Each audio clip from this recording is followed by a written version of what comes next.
Hi everyone, welcome to episode 6 of Doll Belly Knits. My name is Annabelle and you can find me here on YouTube as Doll Belly Knits, and you can also find me on Instagram and Ravelry as Doll Belly. This is my vlog on knitting and crocheting and other crafty items, with the highlight on reusing, recycling, making do with what you have on hand to create beautiful and practical knitwear and crochet wear. I have just gotten back from visiting my mom. Yay! And since she's in a completely different time zone than me, I really have no idea where I am or what I'm doing. Hence the coffee in the beautiful Polish pottery cup, courtesy of my fabulous sister. It's been a long journey to get here and to get home, but I am glad to be home so I can get back on track with the various projects that I really need to make some moves on. A lot of birthdays, baby showers, weddings, things like that that are coming up. So my works in progress are going to be many, and I will try to share them with you, but not bore you at the same time. So, right, airplane knitting, right? What do you take? How does that go? People are often concerned that their needles are going to get confiscated or that they're not going to be able to get through security check with them. I have been doing some traveling recently, whether it's visiting family or other things, and so far what has worked for me is I have taken sock knitting with me because that's relatively small and you can shove it inside your purse, and I do my socks 2 at a time on small 16-inch, 40-centimeter circular needles. So they're not pointy sticks that would attract somebody's attention if they were looking for objects in your luggage. And I haven't had any problem with that at all whatsoever. I don't take my knitting out of the bag. I don't point it out to people. I've even taken it through in my ice cream tubs that I like to keep things in. Nobody's even said anything about that. So honestly, I haven't had any issues, and I'm talking different countries, different airlines, haven't had any problems. I do try to take a set of needles that if I had to part with them, it wouldn't break my heart. So I guess that's a tip that you can take away and think about when you're planning your travels. But again, I haven't had any problems. So while I was on the plane, I was able to start a pair of socks. And these are my usual vanilla stockinette stitch socks. They're pretty much the same exact pattern as I was doing for my mom's socks. This is the same wool. This is Premier brand wool-free self-striping sock yarn. This is Grapes is the colorway, and I do them toe up. I just use wraps and turns. I do the heel the same exact way, wraps and turns.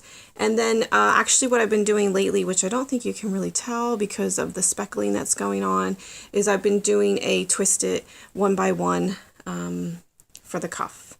So actually I only worked on these when I was on the airplane, and it was a long flight. So that's not bad. That's not a bad pace for me. These are also my 3.75 millimeter circular needles. So yeah, these are going to be for hubby. His birthday's coming up as well as Father's Day, so he'll probably get these for one of those occasions. So I do the cuff for 6 inches, so I probably got like 5 inches of cuff left to do, and those are done. Bam. The next thing that I have to make some moves on are my daughter's socks. You probably have seen these. I showed these in episode 1. Keep them in the soap sud sack. So that's nice and tidy. Like that. Let me show you. Making reusing something. It's a nice bag. It's a canvas bag. Keeps everything nice and tidy. Right, so these are the socks that are a variation of the Atlantic Current pattern. And I will put all the information on the patterns, the yarns, the needles, the peoples, the places that I talk about in my show notes. I have been, up until this point, putting show notes in the description box at the bottom of the page. I think what I'm going to start to do is I think I'm going to create a group or a thread in Ravelry. Petting these like they're a dog, which I miss my doggy. Okay, I'm sidetracking. I'm really sorry. This is hard to keep my brain on focus. Let me have another sip of coffee. Seriously. Okay, I will create a group in Ravelry, and I think that's where I'm going to start putting the show notes, because it's really long, because I really do try to include everything that I've talked about, all the people, the places, links where you can go and find it. That way, if you're interested, you don't have to try and figure out, what was I talking about and do your own search. I've done the work for you. Why reinvent the wheel, right? So, this is a yarn called Loops and Thread, and it's acrylic, but it feels really, really nice, and it's a really nice colorway. This is just, pardon me, gosh, so up my daughter's alley. She's going to be really excited about these. These are, again, 3.75 millimeter, 16-inch, 2 at a time. Circular needles. These are the ones that I usually try to take on the airplane. They're not my favorite, so if I had to be parted from them, I would be okay with that. But her birthday's coming up here in a couple weeks, and as you can see, I've gotten to the point where I've turned the heel and I'm on the cuff, and again, I probably got like 5 inches of cuff to knit with that, so I need to finish that up and be done with that. Put it back in the bag. Boom. Okay. Other things that I'm working on and that I need to make moves on are baby blankets and wedding blanket. My good friends, the Barinos, they had another bouncing baby boy. So I have a blanket coming for them. I can't show it to you because I was working on it while I was at my mom's, so it's actually in the mail. However, it's the same pattern that I'm using for these other baby blankets. My husband's niece is having a baby, so I'm working on her blanket. She's having a girl. It's all pink. So this is I call it a triangle blanket. I think Danny from Little Bobbins has done one, and she called it end to end. This is the blanket that I took with me to the movie theater, and I was able to knit in the movie theater in the dark. Pretty much I can do this with my eyes closed, which is great when you have to produce something quickly and on a time frame.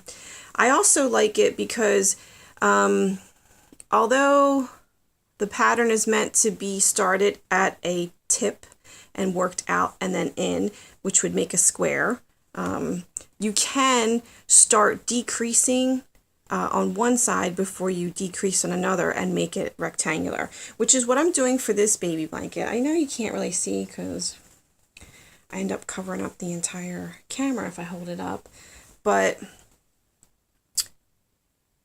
so I started decreasing on one side and will continue to increase until I get a rectangle of about 40 to 60 inches for this baby blanket, because I mean for it to be used in the crib as a crib blanket, and 40 to 60 inches is a typical crib blanket measurement. So the other cool thing about this is when you do stripes, the stripe is on the diagonal instead of back and forth on the horizontal. So that's baby blanket number 2, baby blanket number 1, basically the same thing, but in shades of blue because it's a boy. And then I have the wedding blanket, which this friend isn't getting married till August, but because it's for, ooh, laptop almost down. Wow. Because it's for a couple, I usually make them large enough to fit on like an American queen size bed, which might even be a British king size bed, because of the difference in the sizing. So I'm going to need to get this one on the move as well. And I'm doing it in all shades of green because green is his favorite color. Since he's getting married, I'm going to assume it is now his wife's to-be favorite color as well. So that is 3 different blankets, all in the same pattern, which can get a little boring, but at the same time, it is very good TV, audiobook listening, crocheting, because you don't have to really pay attention to what you're doing too much while you're crocheting that. Additionally, I like to use a size H or a 5mm crochet hook for that blanket.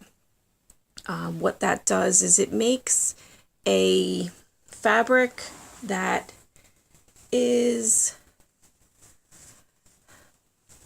I'm going to say medium denseness. If you were doing a G or an H, like a 4.5 or 5mm, and you were just single crocheting, that makes a really dense blanket. And sometimes that's what you're looking for. You want to be nice and cozy and warm, or you're doing a pattern on the blanket, a particular picture. But you don't want it too dense, especially for a baby blanket. You want to have some holes and some breathability. So I like the H for this one, for that pattern and for that style. Right. Showed you my airplane knitting, the baby blankets, the wedding blankets, my daughter's socks. The other thing that's coming up that I need to press on is last year was my 15th wedding anniversary. So I had decided to make a pair of stockings to wear out to our dinner. And I'll insert pictures in some places during the video of these items that I'm showing you too. So I made these stockings out of, I think it's Paton's. I actually have the yarn here. Yes. Paton's stretch sock yarn. That's what I used because that's what I had on hand. The colorway is mineral, so it's like blue and it's got shades of brown in it. And I just made the pattern up. Actually, no, I lie.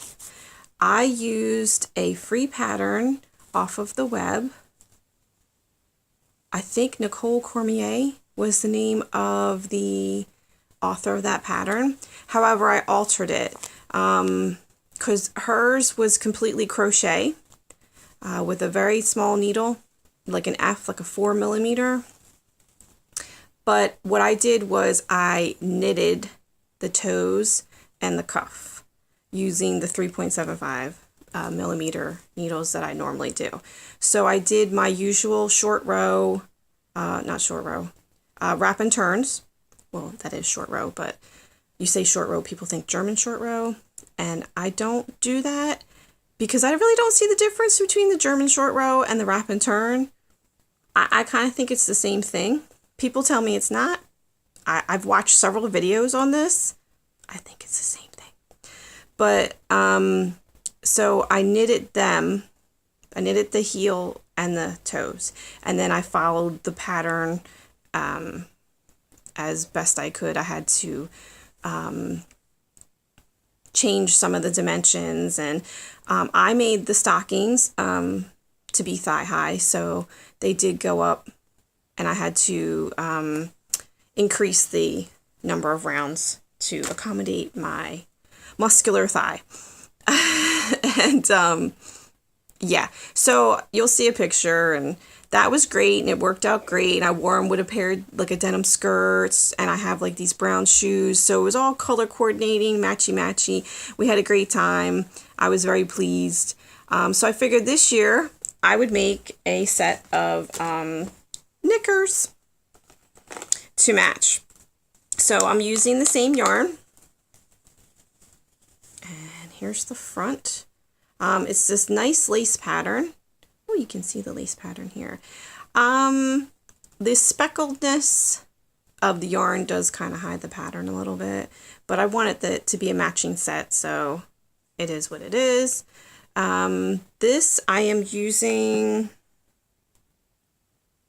a 3.5 millimeter needle. It is by Knitting Needles. I had ordered a set. I needed 2 different size needles to make the string band cowl that I made for my husband for Christmas. I placed an order with Knitting Warehouse online, and I ordered a 3.25 and a 3.5 millimeter circular needles for that pattern. I requested ChaiGoo, but they only sent me the ChaiGoo in the 3.25. That needle is currently on a different project.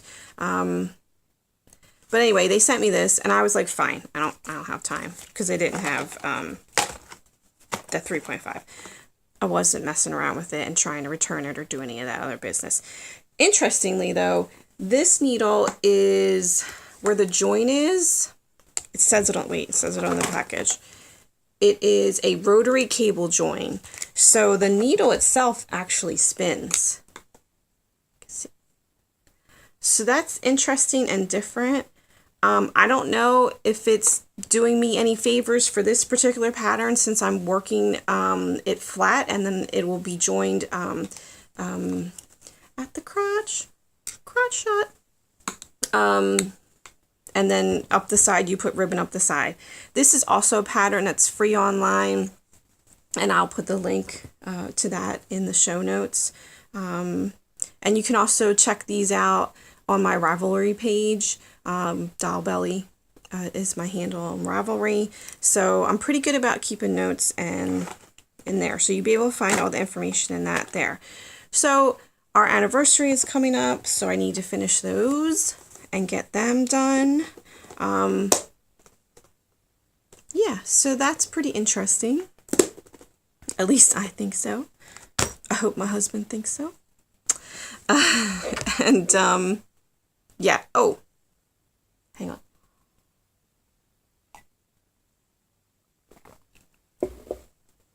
Last episode, my work in progress that I showed you was the Venomous Tentacula.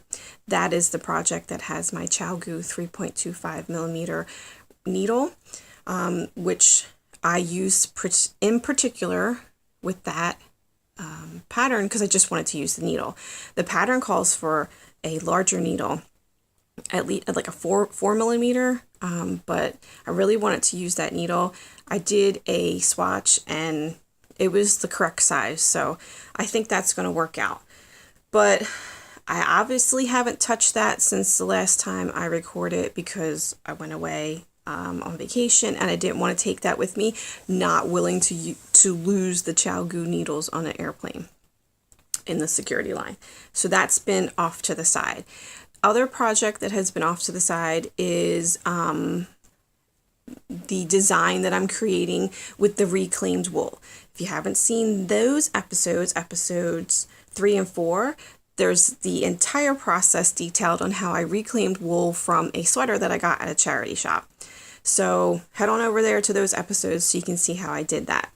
I ended up reclaiming 250 grams of DK weight wool, and I'm now in the process of designing something based on that wool and from that wool. However, again, I couldn't take all the knitting books and things with me on vacation, so that has kind of been on hold until now. So I'm back and hopefully that will make some progress on that and move that along as well. So, finished objects. Last several episodes, I've talked about my mom's socks that I was knitting for her and how I had the effervesce pattern at first, and that just really ended up being the socks of doom for me. I had a lot of problems with that, but that's okay because I learned a lot from it, and that has been my theme for the year 2018. I'm trying to challenge myself and do new things with sock knitting, use more traditional size needles and traditional fabrics like wool instead of my usual stretchy acrylic that I like to use, the Premier wool-free sock yarn. So, but I did finish a pair for my mom, and I gave them to her, and she put them on straight away. And actually, she had taken them before I got to take a picture of them on her feet, which I still didn't get to do either. But because she wore them straight away and washed them straight away, she put them in the drawer where she keeps all the socks that I made her. So I'll insert a picture of the drawer because I opened the drawer to take a picture of the socks, and I was like, wow, I don't remember making these. Like, there were quite a few pair of socks in there that I didn't even really recall doing over the years. So that was a nice little joyful moment for me. Like, oh, hey, wow, I really did and have done more socks than I remember. Although maybe that's not a joyful moment that I can't remember things. But anyway, she loved them as usual, wore them straight away. So that was really nice that I was able to finish those and bring them to her and see her try them on right then and there, and all the joy that you get from seeing somebody appreciate a handmade object. But I will finish the original socks, the effervesce pattern. I did order some replacement yarn because I ran out of yarn, amongst other problems that I had. And those will end up being for me because they're my size. My mom's foot is bigger than mine. So, finished mom's socks. Other finished object that I wanted to show you isn't recently finished, but it's been recently brought to my attention. Another pair of socks for hubby. This too is not a wool yarn.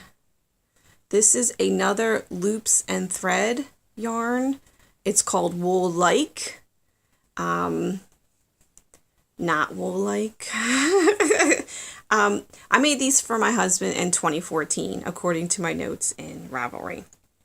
He brings them to me today, 4 years later, and says, is there something you can do to make the cuff tighter?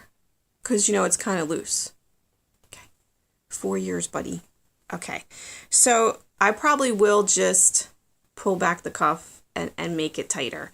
But once he handed these to me, I didn't really remember making them, but I remembered the wool because I hated it. I hated working with it. So I had to go back into my Ravelry because apparently I didn't even take a picture of them. So I had to click on all of which again, note to self, people, take pictures, take good notes, because you never know when somebody's going to come back to you and ask you to fix something that you did a long, long time ago. Anyway, found it in my projects, and even in the project notes, I wrote, I hate this yarn. I remember it was really slippy, it was splitty, it was not my favorite, and I remember thinking I would never use it again. But they're supposed to be machine washable and dryable. They do kind of look like they might have felted a little bit, even though it's not wool. It's an acrylic and a polyamide blend, which I assume is some kind of plant fiber.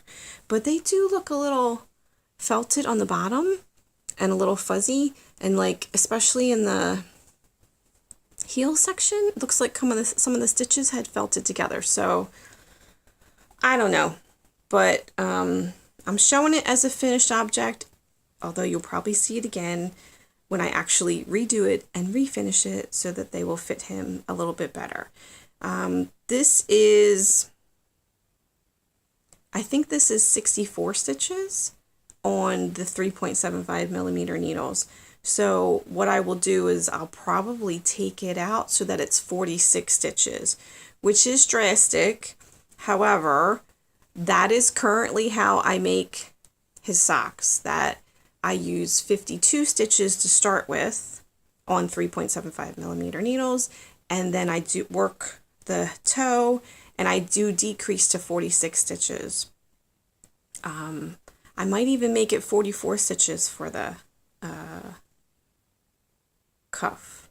He's got skinny ankles. What can I say? So there's that.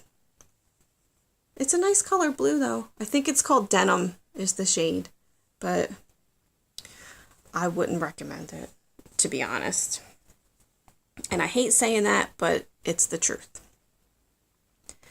Okay. I discussed my works in progress that I desperately need to work on and get them done. Finished objects. And now we are at magical memories. Right. So it was super exciting. I was able to go and visit my mom. And while I was there, I was able to go to AC Moore, which is a super huge craft store in the States. Similar to Michael's, Hobby Lobby, Joann Fabrics, that kind of stuff. Where I live, I just don't have access to a craft superstore like that. It's all small local yarn shops, which is great because I have become discerning in my wool purchasing, especially if I'm making socks or other garments. I like to have nicer fabric and material to work with. However, you cannot beat these super craft stores for the acrylic yarn, which I like to use for baby blankets and other kinds of blankets because it is washer and dryer friendly.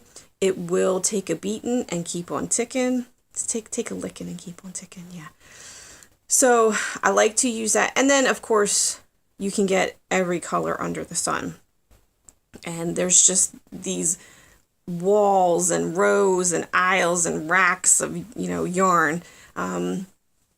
So that was actually very lovely to be back in that kind of atmosphere. As soon as you come in, you usually hit with the potpourri smell and candle smell and all other kinds of stuff that they have in the craft store. But it's actually just really inspirational to be inside the store because there is basically every craft imaginable: calligraphy, painting, drawing, beadwork, yarn, cake decorating, just all kinds of stuff. And even if you don't do those crafts yourself, you certainly can take inspiration from the sights and the sounds and the smells inside the store. So that was kind of like a little bit of a homecoming, and that was nice to be there. And that's actually where I grabbed some of the acrylic yarn that I am using for one of the baby blankets. I got some more yarn to go in the wedding blanket because I'm trying to use just shades of green. So that was exciting and as well as helpful for helping me move along these works in progress that I have going. The other place that I visited, because I do like to visit a local yarn store when I can, is I went to a store called Forever Yarn in Doylestown in Pennsylvania. Super classy place. Loved it. Not only is it on the main street in Doylestown, which is a really nice walkable type community, and it has some of the older brick sidewalks and nice parks, museums, everything there. Forever Yarn is right in the same block as Jules Pizza, which is you can get some really interesting flavors and combinations at Jules Pizza. It's a thin crust pizza, and they also sell organic and natural sodas and drinks, and it's a nice wholesome little place to visit. So basically went to Jules Pizza, had me a slice, and then went to the local yarn store several shops over. So when you walk into Forever Yarn, you are greeted by beautiful like 1920s tile work on the floor, probably part of the original building. It's that black and white tile, so that's really nice when you come in. Of course, you got the walls and walls of different kinds of fiber, color coordinated, matching where they're supposed to be in terms of maker and brand. And I didn't take any pictures while I was inside the store because the owner, Yan, I believe is her name, was hosting a knitting circle, which happens every Sunday, which is when I happen to be visiting. I didn't want to invade the ladies' privacies, while they were there. So I didn't take any pictures inside, but it's really beautiful. Yan was very helpful. I specifically went in there to get some Madeline Tosh, since you can't really get it here in the UK. But she had Ching fiber. She had, stuff from Germany, Ireland. I'm sure that shop is an absolute delight for the ladies who live there to be able to get their hands on wool from different countries and different indie dyers. And again, the shop was beautiful. Knitting circle was at this table, beautiful table. Yeah, I really wish that I had known about the knitting circle, because I probably would have had hubby just drop me off and come back a couple hours later. But as it was, I was able to go and get souvenir items. I picked up 2 skeins of fingering sock weight Madeline Tosh, one for me, one for my buddy Mel, in our respective colorways. Mel likes purple, so I got her purple. And then there was a colorway called Outlander, which I'm a big Outlander fan, and I could kind of see where they were going with the choices in color and the dye. I could definitely visualize some of the tartans that I've seen on the show, which, if you don't know what Outlander is, it is sci-fi meets Scottish hottiness. So check it out. But that's what I picked up, brought them home, super excited. Probably going to make socks with it because that's what I do a lot of. But yeah, it was really lovely to be in the store, lovely to meet Yan, and apparently she'll be on our side of the pond sooner rather than later. She's going to be attending the Curious Handmade Retreat in Bath, so that's going to be nice for her. She said she's never been to Bath, so yay.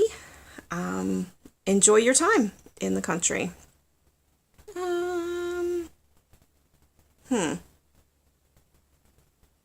Yeah, I think that's about it.